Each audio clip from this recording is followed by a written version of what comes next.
Yesterday courier private limited domestic international cargo உங்கள் இல்லம் தேடி வந்து கொரியர் புக்கிங் டெலிவரி செய்து தரப்படும். சென்னையில் இருந்து சொந்த ஊருக்கு செல்கின்ற பொதுமக்களுக்கு தேவையான பேருந்துகளை ஏற்பாடு செய்ய தமிழ்நாடு முதலமைச்சர் அவர்கள் உத்தரவிட்ட வகையில் நேற்று முதல் சிறப்பு பேருந்துகள் இயக்கம் துவங்கியது. வழக்கமாக ஒவ்வொரு நாளும் இயங்குகின்ற 2092 பேருந்துகளோடு நேற்றைக்கு 760 கூடுதல் பேருந்துகள் இயக்கப்பட்டது. நேற்று மாத்திரம் 1,28,000 பேர் சென்னையிலிருந்து சொந்த ஊர் சென்றிருக்கின்றார்கள். அதேபோல இன்று 17ஆம் தேதி வெள்ளிக்கிழமை வழக்கமாக இயங்குகின்ற 2092 பேருந்துகளோடு கூடுதலாக 2165 சிறப்பு பேருந்துகள் இயக்குவதற்கு திட்டமிடப்பட்டிருக்கிறது. இதில் வழக்கமான பேருந்துகளில் 1854 பேருந்துகள் இயக்கப்பட்டுவிட்டது. சிறப்பு பேருந்துகளில் 916 பேருந்துகள் இயக்கப்பட்டுவிட்டது.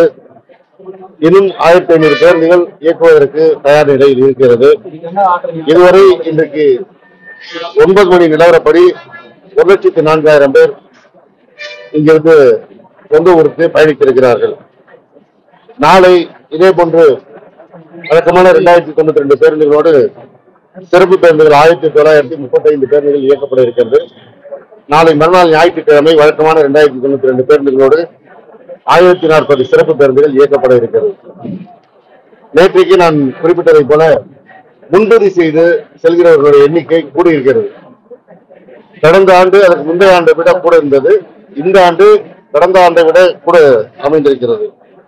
கடந்த ஆண்டு மொத்தமாக 1,68,000 பேர் முன்பதிவு செய்து பயணித்தவர்களுடைய எண்ணிக்கை. இந்த ஆண்டு இன்றைய மாலை நிலவரப்படியே 2,39,000 பேர் முன்பதிவு செய்திருக்கிறார்கள். கிட்டத்தட்ட 70,000 பேர் கூடுதலாக முன்பதிவு செய்திருக்கிறார்கள். அதில் இன்னும் சிறப்பாக சொல்ல வேண்டும் என்றால் இன்றைய ஒரு நாளில் மாத்திரம் 83,000 பேர் 91,584 பேர் முன்பதிவு செய்து பயணித்திருக்கிறார்கள். இதுவரை அரசு போக்குவரத்து வரலாற்றில் இதுதான் அதிகம். அதேபோல சென்னையில் இருந்து மாத்திரம் 52,000 பேர் முன்பதிவு செய்து பயணித்திருக்கிறார்கள். முன்பதிவு செய்து பயணிக்கிறவர்களுடைய எண்ணிக்கை கூடுதல் என்றால் அரசு போக்குவரத்து கழகத்தினுடைய வழக்கமாக பயணிக்கிறவர்களோட கூடுதலாக மக்கள் பயணிக்க துவங்கியிருக்கிறார்கள். தனியார் பேருந்துகளில் பயணித்தவர்கள் தான் பெரும்பாலும் முன்பதிவு செய்து பயணிப்பார்கள் என்ற அந்த நிலை மாறி அரசு பேருந்துகளும் முன்பதிவு அதிகரித்திருப்பது தனியார் பேருந்திலிருந்து அரசு பேருந்திற்கு மாறி இருக்கிறார்கள் என்பதைத்தான் காட்டுகிறது.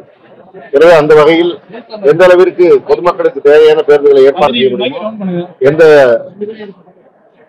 அவர்கள் சொந்த ஊர் செல்வதற்கு எந்த சிரமமும் இல்லாமல் செய்ய வேண்டும் என்று மாண்புமிகு தமிழ்நாடு முதலமைச்சர் அவர்கள் உத்தரவிட்டார்கள். நேற்றைக்கு சட்டசபை நடைபெறுகிற நேரத்தில் கூட மாண்புமிகு துணை முதலமைச்சர் இது குறித்து என்னிடத்திலே பேசி தீவிர கவனம் செலுத்த உத்தரவிட்டிருக்கிறார்கள். எனவே அந்த வகையில் தேவையான பேருந்துகள் ஏற்பாடு செய்யப்பட்டிருக்கிறது. வழக்கமாக நாம் இயக்குகின்ற பேருந்துகள் இல்லாமல் தனியார் ஒப்பந்த பேருந்துகளை கடந்த ஆண்டு இயக்கணும், உங்களுக்கே தெரியும். அதே போன்று இந்த ஆண்டும் தனியார் பேருந்துகள் ஒப்பந்த அடிப்படையில் இயக்கப்படுகிறது அரசு கட்டணத்திலேயே. அதே போல மாநகர போக்குவரத்து பேருந்துகளும் கிட்டத்தட்ட 200 பேருந்துகள் தயார் நிலையில் வைக்கப்பட்டிருக்கிறது. எந்த நேரத்தில் கூடுதலாக பொதுமக்கள் பயணிப்பதற்கு தேவைப்பட்டால் அந்த பேருந்துகள் இயக்குவதற்கு தயாராக இருக்கிறது. வழக்கமான போக்குவரத்து நெரிசல் சில இடங்களில் இருக்கிறது. குறிப்பாக பாலாறு பாலத்தில் போக்குவரத்து நெரிசல் அதிகரித்திருக்கிறது. அதன் காரணமாக அங்கிருந்து வருகின்ற பேருந்துகளும் சற்று தாமதமாக வரக்கூடிய சூழல். ஆனால் அங்கிருந்து அதற்கு மேல் விழுப்புரம் வரை எந்த நெரிசலும் இல்லாமல் பயணித்துக் கொண்டிருக்கிறார்கள். காவல்துறையும் அதை கண்காணித்துக் கொண்டிருக்கிறார்கள், உரிய நடவடிக்கை எடுத்துக் கொண்டிருக்கிறார்கள். அதே போல டோல்கேட்டுகளில் நம்முடைய பேருந்துகள் எந்த தடையும் இன்றி பயணிப்பதற்கு ஏற்பாடு செய்யப்பட்டிருக்கிறது. எனவே போக்குவரத்து நெரிசல் என்பது கடந்த காலங்களை விட சீராக்கப்பட்டிருக்கிறது. இருந்தாலும் பாலாறு பாலத்தில் மாத்திரம் அந்த நெரிசல் இருப்பதை சரி செய்வதற்கு நடவடிக்கை எடுக்கப்பட்டுக் கொண்டிருக்கிறது.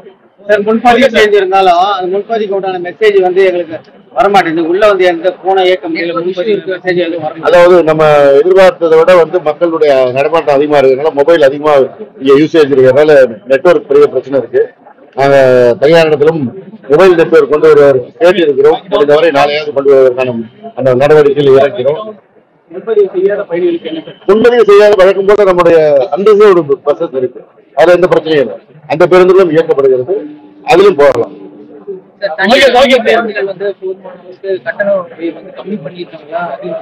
கட்டண உயர்வு வந்து ஒரு 3 நாட்களுக்கு முன்பு கூடாக இருந்த இந்த பிரச்சனை வந்த பிறகு போக்குவரத்து காவல்துறை நம்முடைய போக்குவரத்து ஆணையர் அவர்களை ஒரு அழைத்து ஒரு கூட்டம் நடத்தினார்கள். ஒரு 5-6 பேர் மாத்திரம் அந்த சங்கத்தில் கட்டுப்படாமல் கூடுதல் கட்டணம் வசூலிக்கின்ற அந்த செய்தி அவர்கள் தெரிவித்த பிறகு அவர்களுக்கு நேரடியாக அறிவுரை வழங்கப்பட்டு இன்றைய பொறுத்தவரை எந்த கட்டண குறித்து புகார் இல்லாமல் இருக்கிறது. இன்னும் சொல்ல போனா அவருடைய வாகனம் கடந்த காலங்களை கூட முழுவதும் நிரம்பி போகின்ற சூழல் இல்லை. வரவையில நானும் வந்து மதுராவல் டோல்கேட்ல இருந்து பார்த்துட்டு வரோம், பெருங்களத்தூரும் பல இடங்களிலும் அவர் வாகனம் இன்னும் தனியார் ஆம்னி பஸ்கள் முழுமையாக நிரம்பாமல் காத்திருந்து அழைத்து வருகின்ற சூழல்ல தான் இருக்காங்க. அவங்களுக்கு ரொம்ப நெருக்கடியா இருந்தாலும் கட்டண உயர்வு வரும். அதனால அந்த பிரச்சனை